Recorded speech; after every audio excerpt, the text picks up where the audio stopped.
Hi guys, for today's video, magluluto nga pala ako ng butter shrimp na may kasamang taong. So ayan, nilaga ko na yung taong. Nawin ko na nga pala yung butter dahil may nabili yung anak ko ng 15 pesos na butter. Pwede pala bumili ng ting.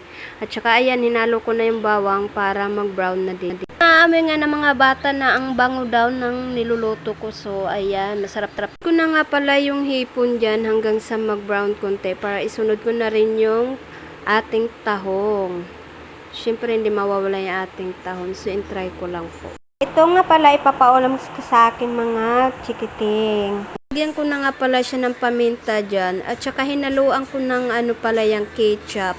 Papanood ko sa Facebook at sa YouTube na nilalagyan nila yung butter nila ng ketchup. So in-try ko po, masarap. So wala naman masama ko in-try. Hindi mawawala yung oyster sauce at saka asin. Hinaluan ko na rin ng magic sarap. So tinakpan ko muna yan para maluto naman yung ating hipon para masarap yung pagkain ng mga. Kung mapaparami ng kanin yung mga alaga ko nito, kaya ito talaga niluto ko. So magpapa-extra rice talaga sila. Hinalo-halo ko nga para pumasok din sa loob ng tahong yung lasa din ng butter kasi syempre may shell siya. Kapit na nga po pala maluto yan. So ayan, ready to eat na ang mga kids.